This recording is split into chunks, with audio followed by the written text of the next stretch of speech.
Bismillahirrahmanirrahim. Demi Allah, saya bersumpah akan memenuhi kewajiban Presiden Republik Indonesia dengan sebaik-baiknya dan seadil-adilnya, memegang teguh Undang-Undang Dasar dan menjalankan segala undang-undang dan peraturannya.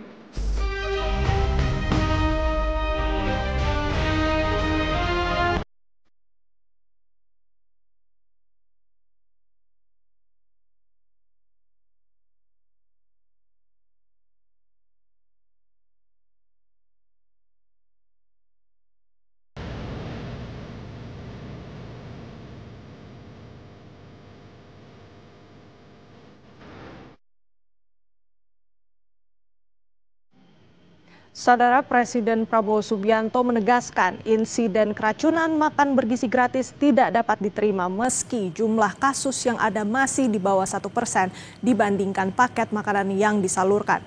Presiden Prabowo akan memperketat penerapan standar operasional prosedur atau SOP dalam pelaksanaan program MBG untuk mencegah insiden keracunan dan berbagai persoalan lainnya. Mencuatnya kasus dugaan keracunan siswa diduga usai menyantap MBG di sejumlah daerah membuat Presiden Prabowo Subianto buka suara. Presiden Prabowo bilang insiden keracunan makan bergizi gratis tidak dapat diterima. Meskipun jumlah kasus yang ada masih di bawah 1% dibandingkan paket makanan yang disalurkan.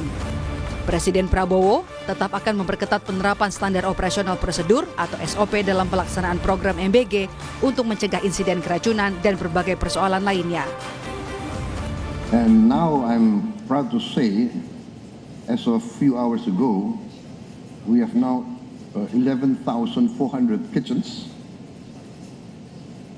I think, yeah, 11,400. Yusa, berapa ya? Sorry, 11,900 kitchens. And we are feeding today, 35.4 million mouths. So 35.4 million. I think we had food poisoning, but when we counted the number of meals we gave out, the number of food poisonings, I think the statistic is as low as 0.0007,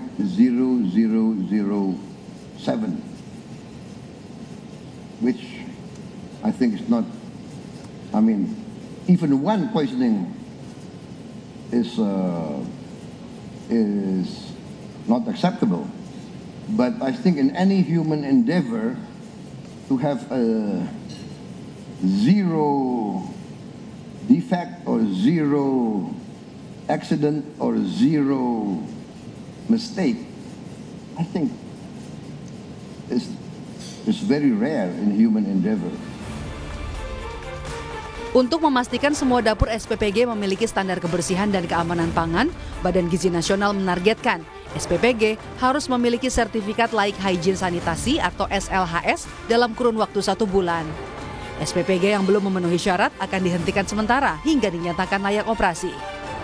Agar target dapat tercapai tepat waktu, BGN mengajak pemerintah daerah memfasilitasi SPPG dalam memperoleh SLHS. Sertifikasi akan dilakukan secepatnya ya untuk yang sudah beroperasi itu dalam waktu sebulan SLHS-nya sudah selesai. Sekarang untuk SPPG yang baru akan bisa operasional kalau SLHS-nya sudah selesai. Jadi beda ya, yang sudah ada akan kita percepat dengan standar yang tetap sama. Nah, untuk yang baru-baru setelah lolos verifikasi oleh Badan Gizi baru boleh operasional kalau sudah memiliki SLHS. Makan bergizi gratis diharapkan tidak hanya meningkatkan kualitas gizi anak Indonesia, melainkan juga bisa menjadi penggerak ekonomi rakyat. Tim Liputan, Kompas TV. Menteri Koordinator Bidang Pemberdayaan Masyarakat Muhaimin Iskandar ungkap capaian 1 tahun pemerintahan Prabowo Subianto khususnya di bawah kementerian yang dipimpinnya. Muhaimin ungkap salah satunya soal data tunggal sosial ekonomi nasional yang terintegrasi untuk jadi pedoman penyaluran bantuan sosial, termasuk memutus kemiskinan dengan pendidikan, yakni sekolah rakyat. 1 tahun ini adalah bentuk terobosan, cara baru, pendekatan baru, jalan cepat mengatasi keadaan. Misalnya mengatasi kemiskinan dengan menunggalkan semua data, sehingga setiap polisi penanggulangan kemiskinan efektif, tepat sasaran, produktif. DTSEN, Data Tunggal Sosial Ekonomi Nasional, adalah data yang menjadi rujukan pemerintah maupun non-pemerintah, filantropi. Kemiskinan harus diputus dengan melalui pendidikan. Mata rantai kemiskinan bisa diakhiri melalui pendidikan. Pendidikan tetap berjalan, tetapi butuh langkah cepat, yaitu dengan sekolah rakyat.